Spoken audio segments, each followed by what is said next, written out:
there, welcome to Bio World. I'm somewhere in the Malaysian tropical rainforest, busy taking selfies with members of Kingdom Plantae. Come, let's see some of the pictures I've taken. My first picture, my second one, this is another plant, and finally this. They are all members of Kingdom Plantae. However, due to some differences, they can be divided into different phyla. According to our STPM syllabus, under Kingdom Plantae, we are supposed to learn about phylum, Bryophyta, Filicinophyta, Coniferophyta and angiospermophita. So my pictures here represent each phyla. The first picture here represents phylum Bryophyta. My second picture represents phylum Filicinophyta. The picture where I'm trying to pluck a cone represents phylum Coniferophyta. And finally, the flowers here represent phylum Angiospermophita. I'm indoors now, where it is much quieter. So now I can explain to you the characteristics of Kingdom Plantae. All organisms from Kingdom Plantae must have eukaryotic cells. Eukaryotes are cells that have a nucleus as well as membranous organelles. Now, if you've seen my video on Kingdom Protoctista and Kingdom Fungi, you will find that the organisms are also eukaryotic.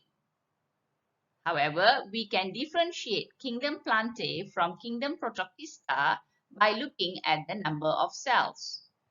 All members of Kingdom Plantae are multicellular. And to differentiate between Kingdom Plantae and Kingdom Fungi, we have to look at the cell wall. In Kingdom Plantae, the cell wall is made up of cellulose, whereas in Kingdom Fungi, the cell wall is made up of chitin. If you would like to view this video, I shall give you the link in my description box below. Next, we see what is specific to Kingdom Plantae. Its ability to synthesize its own food. That is, the fact that it can be autotrophic. This is possible because of the organelle chloroplast, which contains chlorophyll. Another unique characteristic of Kingdom Plantae is that it shows alternation of generations. Now, this can be very new for you, so let me elaborate. Here's something that you most probably are not aware of. The fact that plants actually alternate between two different shapes. The first shape is called the gametophyte. Gametophytes are when the plant's cells are made up of haploid number of chromosomes. Remember, haploid means half the number of chromosomes. And based on its name, gametophyte, it is clear that this stage of the plant's function is to produce haploid gametes. Now, since the original plant itself is haploid and the gametes are haploid, therefore, the process involved is mitosis. Now, the second shape of the plant is as a sporophyte. When the plant is a sporophyte, its cells are made up of diploid number of chromosomes, which means double the number of chromosomes. And based on its name, you can see its function is to produce spores. However, the spores are haploid in number. So, for the cells that are diploid, to produce haploid spores, they have to undergo meiosis. So from here, you can actually differentiate between a gametophyte and a sporophyte. The gametophyte is haploid, while the sporophyte is diploid. The gametophyte's function is to produce gametes, while the sporophyte's function is to produce spores. The gametophyte can carry out mitosis, whereas the sporophyte carries out meiosis. So this is the concept of alternation of generations observed by plants. Let me now move on to specific phyla so that I can explain more clearly the process of alternation of generations. The first picture I took was that of phylum Bryophyta, genus Marchantia. These are the tiniest of plants, only reaching a maximum height of about 2 centimeters. Marchantia is mostly found in highlands, where it is wet and damp most of the time and shady with minimum sunlight. The structure of the Marchantia is here. That is its body. Let me enlarge it for you.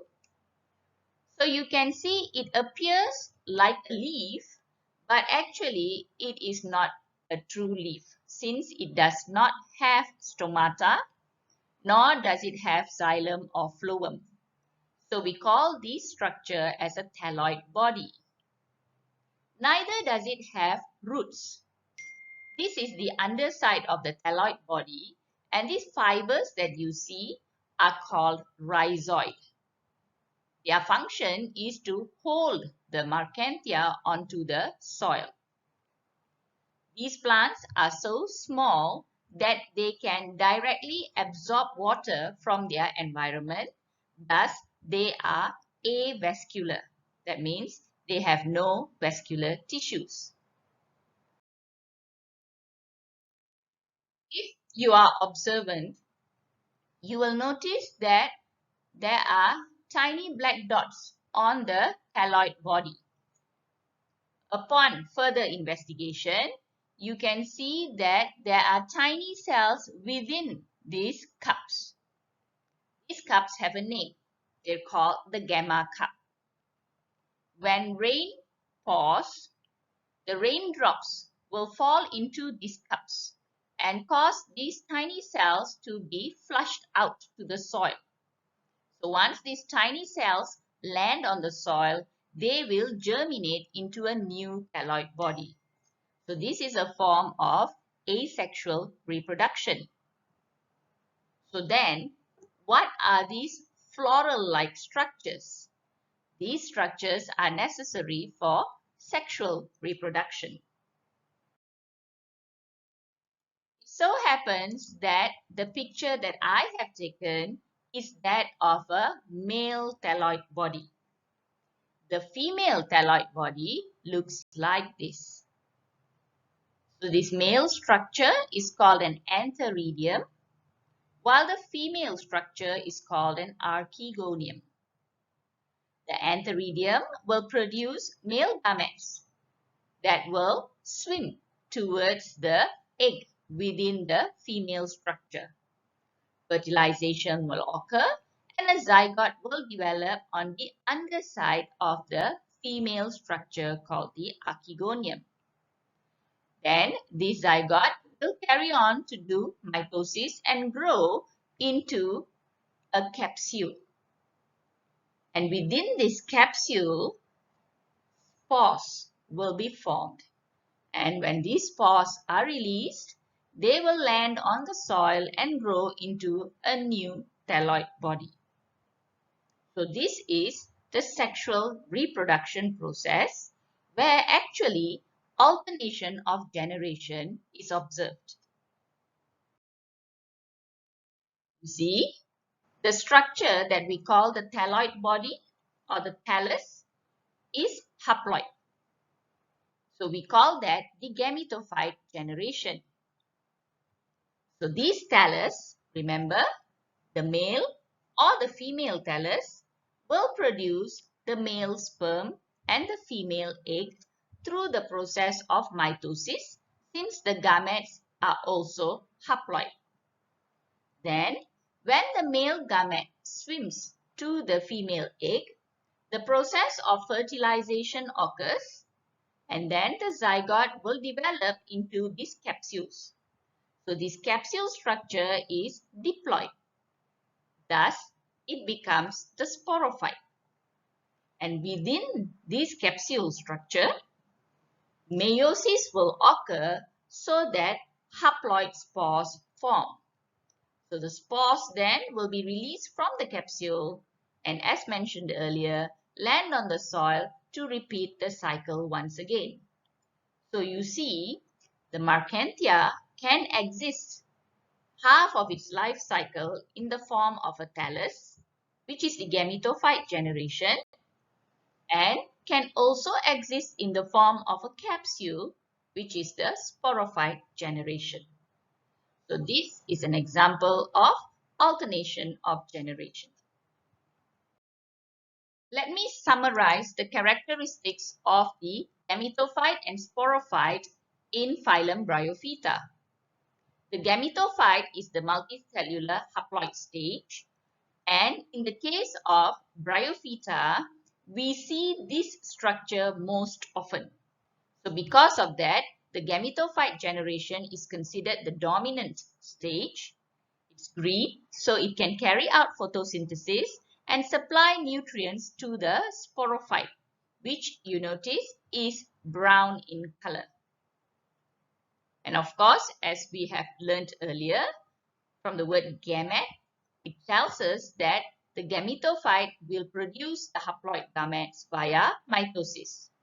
In contrast, the sporophyte in phylum Bryophyta is diploid since it is produced after fertilization, but it is rare to see this capsule, so we consider it the non-dominant stage.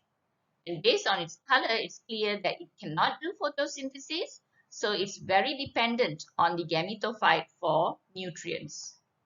And to end off, remember, because of the word sporophyte, remember it is able to produce haploid spores via meiosis. I'll move on to the second phyla. Phylum Filicinophyta, genus Dryopteris, or commonly called the fern. Ferns are much bigger than plants from phylum Bryophyta. In fact, there are some ferns that can grow as tall as trees. However, phylum Filicinophyta is still limited by its habitat since it requires wet and humid places to live. Structure-wise, Filicinophyta have developed true roots, true stems, and true leaves. This means that they already have vascular tissues such as the xylem and the phloem. However, they do not have cambium in between the phloem and the xylem. Other than that, for plants in phylum Filicinophyta, we find on the underside of their leaf tiny little structures which we call as sorus. And it is inside this sorus that you will find spores which can be carried by wind to germinate into a new plant. Now let's discuss alternation of generations in phylum Filicinophyta. Let's review the alternation of generation in phylum Bryophyta. Keep in mind, the gametophyte generation is the dominant generation. This is the most visible generation, while the sporophyte generation is the non-dominant generation where it is very rare and you see it cannot do photosynthesis, so it is still very dependent on the gametophyte. Now, in contrast, for phylum Filicinophyta, the dominant generation is the sporophyte generation. That is the fern itself. So the fern is diploid. And in this sorus, the cells will carry out meiosis to produce haploid spores. Now, when these haploid spores land on soil, they will germinate into a structure called a prothallus. Now, this prothallus is very rare. We can hardly see it, so it is non-dominant. However, notice it is green, indicating that it is able to do photosynthesis, so it is independent of the sporophyte generation. Now you see on the prothallus, you see these black dots. This is where the cells will carry out mitosis to produce both male and female gametes.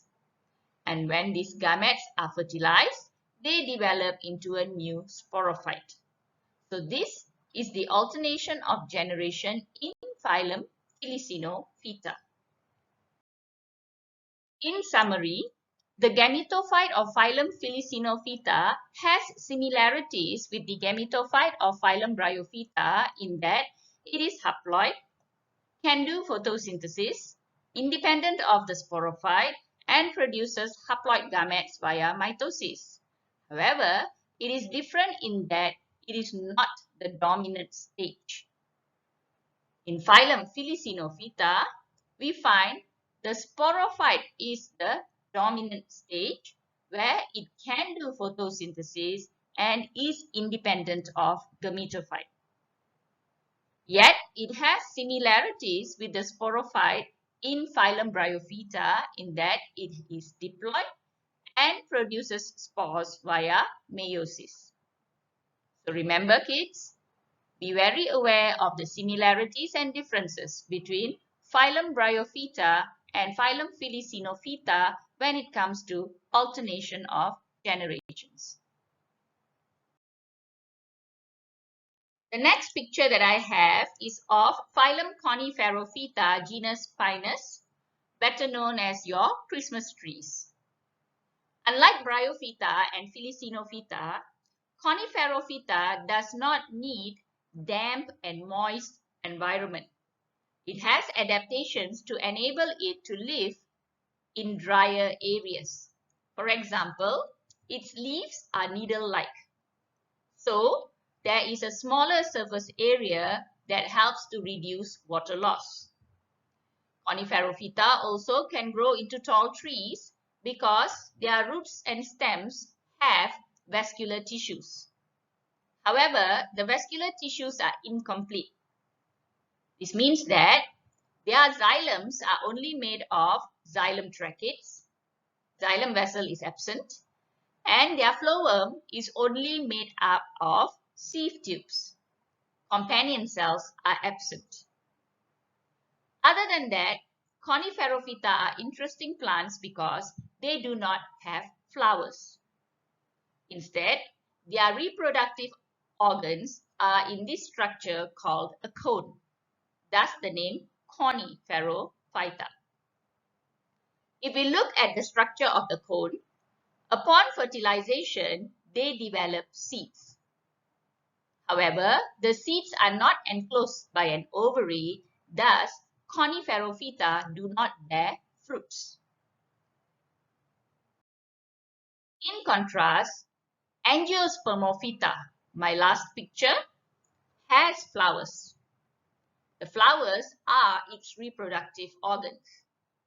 Within the flowers, you find ovaries, and in that ovary, you have the ovules that become seed upon fertilization. The ovaries, of course, will then become fruits. We find that Angiospermophyta is the phylum where the vascular tissues are complete, meaning that the xylems have tracheids and vessels. The phloems have sieve tubes and companion cells. Coniferophyta and Angiospermophyta are both within Kingdom Plantae. The characteristic of alternation of generation is not that visible.